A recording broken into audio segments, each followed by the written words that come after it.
સૌ સત્સંગી વડીલ ભાઈ બહેનોને નમસ્કાર.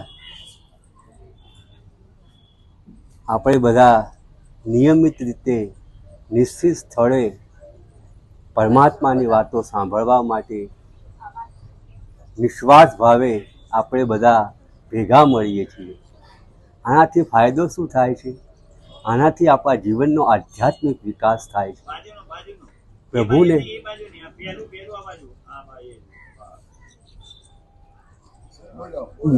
પ્રભુને ગમતા લાડકા દીકરાઓ આપણે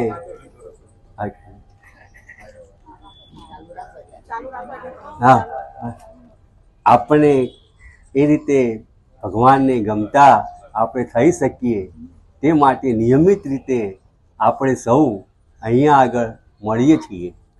હવે નિયમિત રીતે મળવાથી આપણને ખબર છે કે પહેલાં પણ વાત કરી હતી કે નિરાંતે જે ચાલ્યા, નિરાંતે જે સતત ચાલ્યા, મુકામે પહોંચી ગયા, બેસી રહ્યા જે માર્ગે ભૂલા પડી ગયા. એ સસલો અને કાચબાની આપણને દ્રષ્ટાંત આપણને ખબર છે કે સસલા અને કાચબાની શરતની અંદર આ પ્રમાણે કાચબાની આ પ્રમાણે જીત થાય છે કે અંગ્રેજીમાં કહેવું હોય slowly and steady wins the race. એ પ્રમાણે કહેવામાં આવે છે. ધીમી પણ મક્કમ ગતિએ કાચબો પોતે જાય છે એટલે સસલું ઝડપથી દોડી શકતું હોય છે તો એ પોતે શરત પોતે હારી જાય છે. તો એ જ રીતે આપણે પણ નિયમિત રીતે ધીમે ધીમે ધીમે આપણે મળીએ એટલે થાય શું કે આપણા મન, બુદ્ધિ, હૃદય, અંતઃકરણ ધીમે ધીમે આપણા પવિત્ર બને. કેમ ધીમે ધીમે પવિત્ર બને? કારણ કે આપણા અનંત જન્મો આપણા થઈ ગયા. અનંત જન્મોના આ પ્રમાણે બાવા જળા બાજી ગયા. જેમ ઘરની અંદર બધા બાવા બાજી ગયા હોય તેને આપણે સાફ કરવા પડે, ત્યાં મનની અંદર અનેક પ્રકારના બાવા જળા બાજી ગયા હોય એને રિમૂવ કરતાં કરતાં, સાફ કરતાં કરતાં એકદમ તો સાફ ના થાય, પણ ધીમે ધીમે આ પ્રમાણે પ્રયત્ન કરીએ તો ધીમે ધીમે આ બધા બાવા જળા સાફ પોતે થઈ શકે અને આપણું જીવન આ પ્રમાણે પવિત્ર પોતે બને છે. આપણને પ્રશ્ન પૂછવામાં આવે કે ભગવાને બનાવેલી સૃષ્ટિની અંદર શ્રેષ્ઠ વસ્તુ કઈ? ભગવાને આટલી બધી યોનિઓ બનાવી, 84 લાખ યોનિની આપણે વાત કરીએ છીએ, તેમાંથી શ્રેષ્ઠ યોનિ કઈ? તો નિસંગપણે આપણે કહી શકીએ કે મનુષ્ય એ જન્મ મળવો ને એ શ્રેષ્ઠ યોનિ છે. ગીતામાં પણ ભગવાન આ વાતનું સમર્થન આપે છે કે મમે વાંસો જીવલોકે જીવભૂત સનાતન.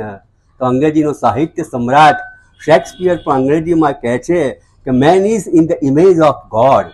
આમ કહીને એનું જે મહત્વ છે ને આપણું મનુષ્ય જન્મનું અને અનેક ગણું ભગવાને પણ પોતે વધારી દીધું છે. હવે ભગવાને જે આ મનુષ્ય સૃષ્ટિ અને પ્રાણી સૃષ્ટિ બનાવી એમાં 4 વાતો કોમન છે. કઈ 4 વાતો કોમન છે? આપણને બધાને ખબર છે. આહાર, નિંદ્રા, ભય, મૈથુન અને સંસાર. આપણે જેમ ભૂખ લાગે એમ પશુ પક્ષીને ભૂખ લાગે, આપણે જેમ ઊંઘી જઈએ પશુ પક્ષી પણ ઊંઘી જાય. આહાર, આપણને કોઈનો ડર લાગે એમ પશુને પણ કોઈનો ડર લાગે.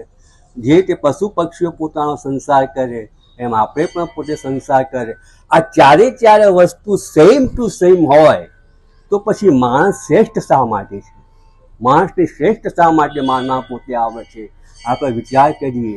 આકાશ છે ને, આ આકાશ પાસે અગાધતા છે. આકાશ પાસે અગાધતા છે. સાગર પાસે ગાંભીર્ય છે. પર્વત પાસે સ્થિરતા છે.